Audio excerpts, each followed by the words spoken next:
मैं इस संवाददाता सम्मेलन में आए हुए सभी पत्रकार साथियों का हार्दिक अभिनंदन करता हूं।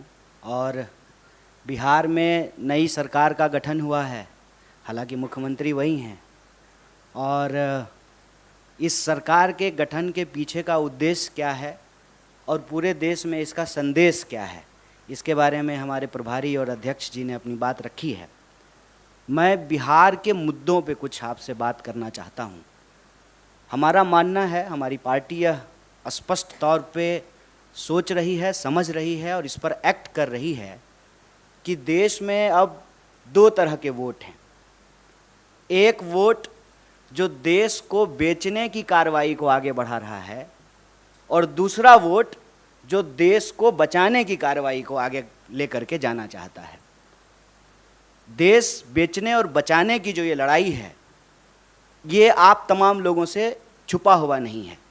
हम सब देख रहे हैं कि सरकारी संपत्ति की लूट और सरकार के दोस्तों को छूट मिल रही है। और देश के जो नौजवान हैं, मैं युवा हूँ और राजनीति में हूँ, तो यह मेरा धर्म भी है और कर्तव्य भी है कि हम नौजवानों के सवाल को प्राथमिकता से उठाएं। और नौजवानों का मुद्दा ये है, खास करके अगर आप बिहार की बात करेंगे तो देश के 5 सबसे ज़्यादा बेरोजगारी दर वाले राज्यों में बिहार भी शामिल है। बिहार की जो यह बदतर स्थिति है, उसको बेहतर स्थिति में हम कैसे बदलें, यह हमारा उद्देश्य है।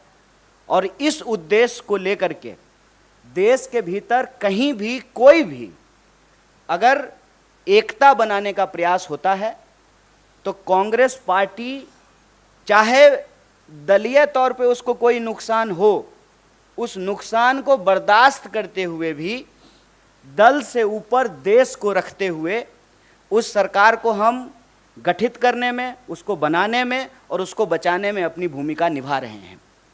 लोग गुणागणित करते हैं, कितना मंत्री मिला, कितने एमएलए हैं, कौन जो है उप मुख्यमंत्री है।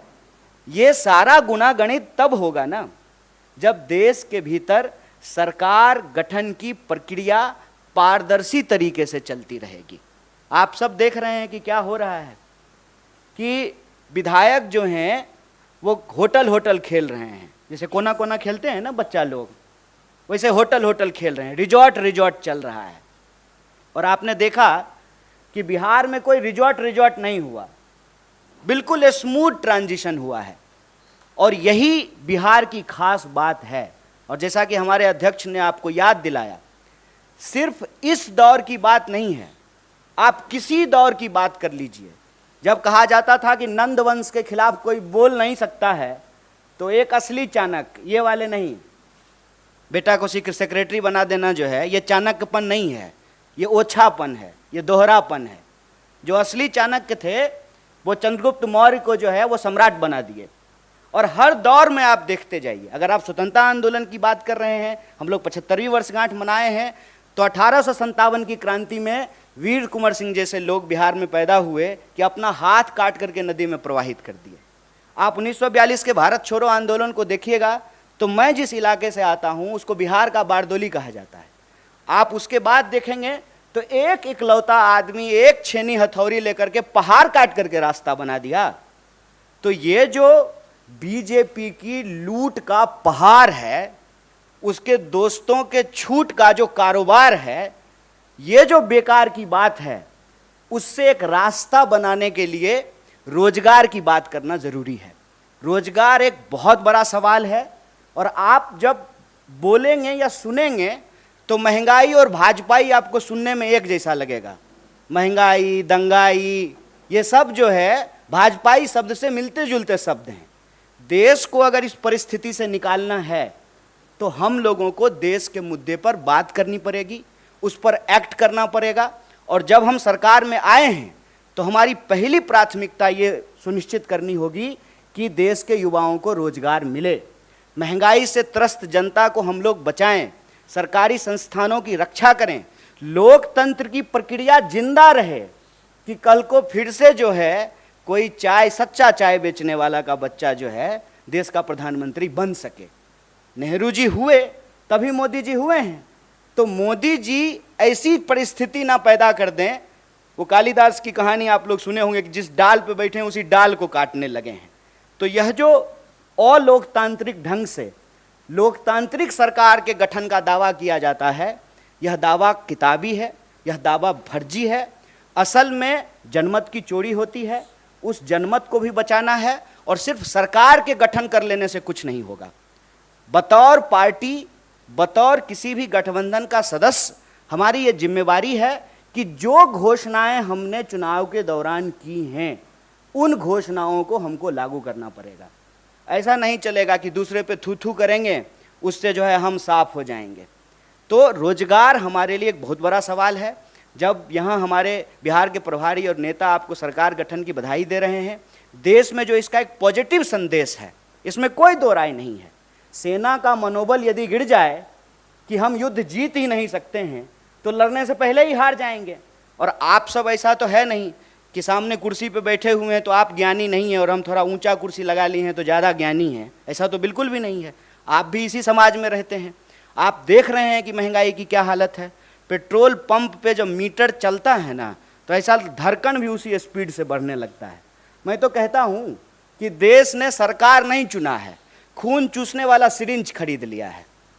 हर मुद्दे पे जो है सरकार से जो भी आप एक्सपेक्ट करते हैं उस एक्सपेक्टेशन को तो छोड़ दीजिए। जैसा दुष्यंत कुमार ने लिखा है कि कहाँ तो तय था चिरागा हर एक घर के लिए, कहाँ चिराग मयस्सर नहीं शहर के लिए। कि पेट्रोल महंगा है, एक तरफ पेट्रोल ऊपर जा रहा है, रुपया नीचे आ रहा है। महंगाई का दर देश में सबसे ज़्यादा है। एक एक करके सरकारी संस्थान बेचे जा रहे हैं। पीएसयू को आप उठा करके देख लीजिए, परमानेंट नौकरियां लगातार कम की जा रही है, ठेके पे बहाली किया जा रहा है। कैसा परमानेंट जुगाड़ किया है सरकार ने साहब कि प्रधानमंत्री होते हैं 5 साल के लिए, संविधान में ऐसा लिखा हुआ है। लेकिन आप जो है सत्ता का अहंकार देखिए कि प्रधानमंत्री के जो नंबर 2 हैं वो कहते हैं कि हम जाने के लिए नहीं आए हैं, 50 साल यहीं रहेंगे। तो नियम ही बदल दीजिए कि अब प्रधानमंत्री का चुनाव 5 साल के लिए नहीं होगा, 50 साल के लिए होगा। जहां कॉन्ट्रैक्ट पे चीजें हैं कि आप 5 साल के लिए ही प्रधानमंत्री हो सकते हैं, वहां आप लाइफ टर्म रिचार्ज चाहते हैं, life term full time recharge. लेकिन जहां सरकारी नौकरी में परमानेंट की व्यवस्था थी उसको एक एक करके समाप्त किया जा रहा है। आप जो है अग्निपथ में देख लिए हैं कि क्या हुआ है। 5 साल के लिए मंत्री बनेंगे, 5 साल के लिए एमएलए बनेंगे, लेकिन नौकरी 4 साल के लिए मिलेगा। ये क्यों किया गया है? ताकि श्रम की चोरी की जा सके, ग्रेच्युटी ना मिले, पेंशन ना मिले, आपको कोई सुरक्षा ना मिले। और ये ऐसा नहीं है कि सिर्फ एक सेक्टर में हो रहा है, सारे सेक्टर में रोजगार की यही हालत है। तो बिहार में आज रोजगार का सवाल है, पूरे देश में रोजगार का सवाल है। इसीलिए हम कह रहे हैं कि छोड़िए बेकार की बात, ये मौका है कि कीजिए रोजगार की बात। और ये मौका तब और पैदा हो जाता है जब भाजपा विपक्ष में बैठ जाती है। ये बात मैं कह रहा हूं, इस बात को आप सब लोगों ने देखा होगा कि इस देश में बीजेपी विपक्ष की भूमिका बहुत अच्छे से निभाती है। ज्यों ही बीजेपी विपक्ष में गई, रोजगार की बात करना शुरू कर दी। इसीलिए मैं आप लोगों के माध्यम से देश को अपील करना चाहता हूं कि आप चाहते हैं कि इस देश में रोजी रोटी, कपड़ा, मकान, शिक्षा, स्वास्थ्य, सड़क, बिजली, पानी, ये राजनीति का मुद्दा रहे तो भाजपा को विपक्ष में बिठाइए। भाजपा को ज्यों ही विपक्ष में बिठाइएगा और स्मृति ईरानी जी सिलेंडर लेकर के आपको रोड पे दिख जाएंगी। भाजपा को अब ज्यों ही विपक्ष में बिठाए बिहार में, तुरंत वहां पे रोजगार की बात होनी शुरू हो गई। 10 लाख, 20 लाख, जब 10 लाख और 20 लाख का बात होगा तो 2 करोड़ रोजगार का भी बात होगा ना। तब देश का बहस जो है वो हिंदू मुसलमान से निकल करके काम पे आ जाएगा। जब काम पे बात होने लगेगी, अपने आप हिंदू मुसलमान पे बात नहीं होगी। तो जो देश के मुद्दे हैं उन मुद्दों पर देश में बात हो। और जो एक अंधेरे का वातावरण बनता जा रहा था ना कि भाजपा तो अजय है, इसको हराया नहीं जा सकता है, ए साहब ये बिहार है, संभल के रहिएगा। यहाँ पे लोग जो है ना उड़ती हुई चिड़िया का पर जो है गिन लेते हैं। अपना आप सूटकेस लेके घूमते रह जाइएगा। हम अपना श्रम बेचते हैं, पूरे देश में जाकर के मजदूरी करते हैं, श्रम बेचते हैं, ईमान नहीं बेचते हैं, इस बात को याद रखिएगा। और जब भी देश में अंधेरा बढ़ता है तो आशा की किरण बिहार से आती है। और मैं उम्मीद करता हूं कि देश में एक मजबूत विपक्ष का संदेशा बिहार ने दिया है। देश के युवाओं से अपील है कि आपका मुद्दा रोजगार है, देश के आम लोगों से अपील है कि आपका मुद्दा महंगाई है। इन मुद्दों पर राजनीतिक विमर्श हो और उस विमर्श को बतौर देश की सबसे बड़ी विपक्षी पार्टी होने के नाते इसको हम जिम्मेवारी से निभाएंगे और देश के जो सवाल हैं, जो सकारात्मक मुद्दा है, जो पॉजिटिव पॉलिटिक्स है, उसको हम ले जाने का प्रयास करेंगे। तो बिहार में कहावत है, चलनी दुसलक सूप के, जिस चलनी में अपने 75 छेद हो वो दूसरे का छेद दिखा रहा है। बताइए, देश के गृह मंत्री पे तरीपार होने का आरोप नहीं है, तरीपार थे, और वो बाहुबल की बात कर रहे हैं। बेईमानी से विधायक को ऐसा लग रहा है जैसे पार्सल का पैकेट हो, कभी असम जा रहा है, कभी गोवा जा रहा है। ये बाहुबल नहीं है, ये आपराधिक काम नहीं है। और बिहार में कौन ऐसा दल है, कौन ऐसा दल है कोई दल? ये सब मुद्दा भटकाने की बात है। मैं तो नीतीश जी को धन्यवाद देना चाहता हूँ। नीतीश जी अपने एक कार्रवाई से ना बहुत लोगों का कैरियर सेट कर देते हैं। अभी देखिए कि नीतीश जी मुख्यमंत्री हैं, गठबंधन के साथ ही बदल लिए हैं, ठीक है, तो सुशील मोदी जी भी मीडिया में आने लगे हैं। उन्हीं का पार्टी ने उनको साइड कर दिया था। कौन उनको डिप्टी सीएम के पोस्ट से हटा दिया? नीतीश जी हटा दिए कि यही लोग हटा दिए? देखिए, ये सब ना हमारे यहाँ कहावत है, छपास का बीमारी होता है कुछ लोगों को, कुछ भी पकड़ करके कुछ भी बोलेंगे। अरे कोई लॉजिक का बात कीजिए। राजनीति में कौन ऐसा नेता है जिस पे केस नहीं होता है और सारे केस सही होते हैं? किसी के पास 18 मुकदमा है, 17 मुकदमा है। आप चुनाव लड़िएगा, कोई आप कैंडिडेट हैं, आपको पता भी नहीं है, बिजली के पोल पे जो है कोई झंडा लगा दिया है, आचार संहिता का उल्लंघन हो गया, आपके ऊपर केस हो गया और आप एपीयर नहीं होइएगा, आपके खिलाफ वारंट जारी हो जाएगा। कानून की अगर बात कर रहे हैं तो कानून की भाषा में बात कीजिए। कोई भी अपराधी तब तक अपराधी नहीं है जब तक न्यायालय ने उसको अपराध साबित नहीं कर दिया हो। ये सब राजनीतिक छीटाकशी है। हम आज पॉजिटिव मुद्दे को लेकर के आपके बीच आए हैं और हम चाहते हैं कि हेडलाइन मैनेजमेंट का जो भाजपा का तरीका है ना, उसमें हाथ जोड़ करके आप भी मत पड़िए। आज सवाल बिहार के विकास की होनी चाहिए। बिहार में 12 करोड़ से ज़्यादा पॉपुलेशन है, सबसे ज़्यादा पलायन है, तमाम विभाग में रिक्तियां पड़ी हुई है, पीएचसी में जो है डॉक्टर नहीं है, स्कूल में जो है टीचर नहीं है। उन सारी रिक्तियों को कैसे भरा जाएगा? नौकरियां कैसे मिलेगी? रोजगार के नए साधन कैसे पैदा होंगे? स्मॉल स्केल और मीडियम स्केल इंडस्ट्रीज को कैसे लगाया जाएगा? ह्यूमन रिसोर्स मैनेजमेंट कैसा किया जाएगा? पंजाब में जाकर के धान काट सकते हैं और अपने खेत में जो है धान नहीं उगा सकते हैं। दूसरे शहर में जाकर के रोड बना सकते हैं, अपने राज्य का सड़क नहीं बना सकते हैं। गुड़गांव में जाकर के आप जो है कॉल सेंटर में जाकर के काम कर सकते हैं, सर्विस सेक्टर में काम कर सकते हैं। पटना में कॉल सेंटर नहीं खुल सकता है, मुजफ्फरपुर में कॉल सेंटर नहीं खुल सकता है।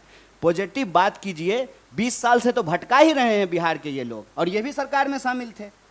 कोई मुकदमा नया हुआ है? जब आपका सरकार था, अभी कुछ ही दिन पहले था ना, तू मैं, इसका कोई जवाब है? माने ये अगर हम भी कहेंगे तो गलत होगा कि नीतीश जी जब भाजपा के साथ रहेंगे तो सांप्रदायिक हो जाएंगे और हमारे साथ आएंगे तो धर्मनिरपेक्ष हो जाएंगे। ये सब राजनीति में चीज़ों को भटकाने की बात है। और ये ना ब्रिटिशर्स की पॉलिसी थी, डिवाइड एंड रूल। और ये जो ब्रिटिशर्स के साथ जासूसी करते थे, इनका रूल है डाइवर्ट एंड रूल। डाइवर्जन में मत फंसिए, मुद्दे की बात कीजिए। किसी के ऊपर अगर कोई केस है तो न्यायालय उस पर फैसला करेगी, पुलिस उसको पकड़ेगा। जबरदस्ती से न्यायपालिका का सवाल कार्यपालिका पे ले आइएगा, कार्यपालिका का सवाल विधायिका पे लेके चले जाइएगा, ये तो वही बात हो गई ना। वित्त का जवाब जो है रक्षा मंत्री दे रहा है, रक्षा मंत्री का जवाब जो है वित्त मंत्री दे रहा है, और जिसको बोलना चाहिए, जिसको घूमना चाहिए, वो नहीं बोल रहे हैं, वो घूम नहीं रहे हैं। प्रधानमंत्री विदेश मंत्री बन करके जो है वास्को डिगामा की तरह दुनिया का चक्कर लगा रहे हैं। जिम्मेदारी फिक्स होना जरूरी है, और हमारी जिम्मेदारी ये है एज ए अलायंस पार्टनर कि सरकार ने जो वादे किए हैं वो डिलीवरेबल कैसे हो, जनता के पास जो है वो कैसे पहुंचे, ये मुद्दा हमारा है। प्लीज किसी तरह के डाइवर्जनी प्रैक्टिस में हम लोगों को फंसने की जरूरत नहीं है।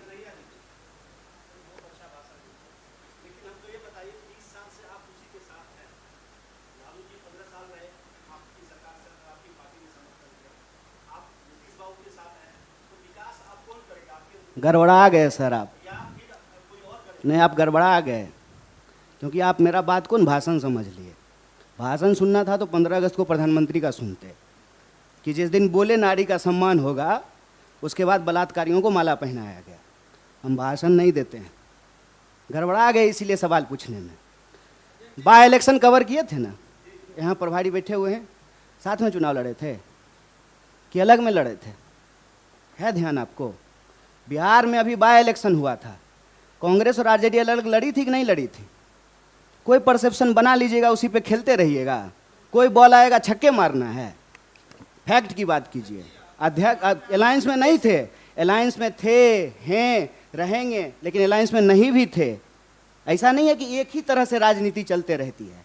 और अगर आप इतना फैक्ट की बात कीजिएगा, भाषण नहीं समझिएगा, अगर उसको फैक्ट समझिएगा, तो एकमात्र पार्टी है कांग्रेस पार्टी जो कभी बीजेपी के साथ नहीं गई है। तो क्या इस देश में कोई राजनीतिक नया राजनीतिक पटकथा नहीं होगा? जीवन में कोई घटनाक्रम नहीं होगा? आप बच्चा से जुआन नहीं हुए हैं तो जुआन से बूढ़ा नहीं होइएगा। ये तो जीवन की स्वाभाविक प्रक्रिया है। हम अभी का बात बता रहे हैं आपको। एमएलसी का चुनाव हुआ था अध्यक्ष जी, हम आरजेडी के साथ नहीं थे, अलग चुनाव लड़े थे। 20 साल से साथ में हैं।